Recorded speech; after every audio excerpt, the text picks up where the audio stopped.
I'm going to start leaving this light on. Hopefully no one minds. It's more difficult to draw in the dark than I thought it'd be. So let's go ahead and start off with our spare journal, because we're going to be drawing out 3 Polaroids.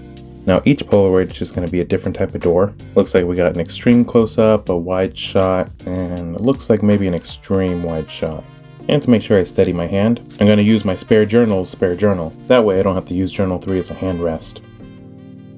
So let's go ahead and start off with that wide shot. And nothing has to be too fancy here. You don't need any perfect lines here. The Polaroids are going to be distorted and crumpled up anyways. Let's go ahead and work on the close-up door shot, making sure to add plenty of highlights. Now on that extreme wide shot, doesn't have to be too perfect since a big X is going to go across it anyways. So here I'm just going to darken up any lines that I see, and I'm just going to take that over to the printer. And now that that's printed, let's go ahead and grab our cutting board, and I'm going to need quite a few cuts on this one.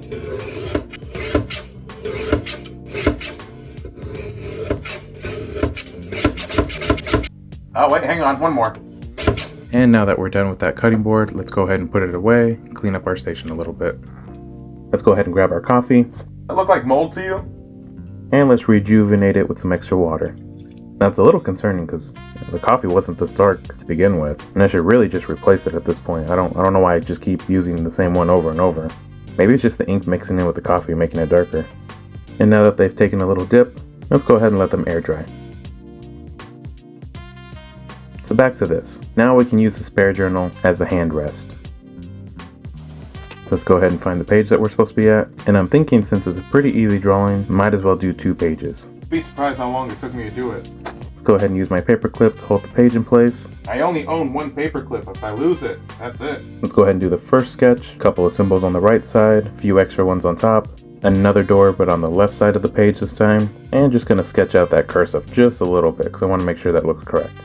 Now I'm going to be using gouache this time just to get a little bit of a darker brown. And to really emphasize that glow on that door, I'm just going to use a little bit of white acrylic and just a little bit of white on the other door as well. Now it looks like that door is supposed to be glowing, almost like the light shining through. So I'm going to add a little extra white on that right side of the door. And now we can move on to weathering the page. Let's go ahead and move my journal over to the opposite side to support the page. Oh, surprise, surprise, it's coffee. The real question is it fresh? And using some coffee, we're going to go ahead and stain up the page. Now there's possibly some oil stains on that first door, so I want to make sure I get that correct. I'm going to try to go over it multiple times. Let me go ahead and dry off this page. And now that that's dry, I can go ahead and add some white in any of the places that bled through. Now start working on some of the words. Now this wasn't my decision, but that letter C on cursed doors really looks like an E to me. So I thought I'd include it just so you know that it's not supposed to be the letter E. Maybe I just don't know enough about cursive. Maybe this is what cursive C looks like. Let's go ahead and darken up some of these symbols. And because my hand did go over, I'm going to use a little bit of white to clean it up. Drawing this little crescent moon, a couple extra symbols on the bottom, and let's go ahead and start outlining this door.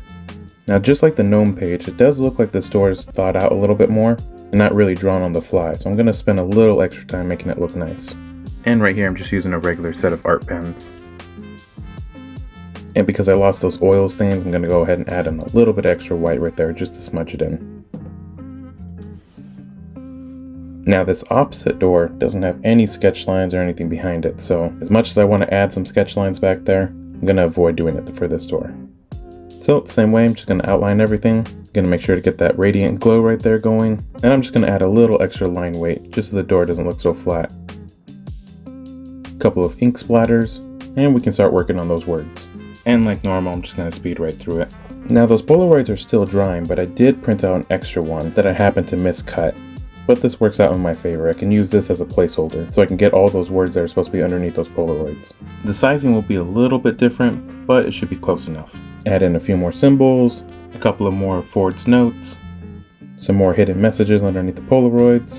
And now we can start working on those Polaroids. We can just kind of rip them up a little bit, try to match that pattern the best we can. And because I don't want this falling apart on me, just a little bit of tape to hold it in place. Now someone did mention that I should add some brown to the tape, but I'm finding that staining the tape doesn't really hold all that well. So I'm going to test out a couple things just to see which ones hold better, just so that tape doesn't look so brand new. And now that we got everything taped in, check all the messages, make sure everything looks right. And luckily there's no UV on either of these pages, so it saved me the heartache of that one. And I really like how the pages came out. I think they came out nice. I definitely enjoyed the simpler page. So not only do I have 3 journals, I actually have a secret 4th one.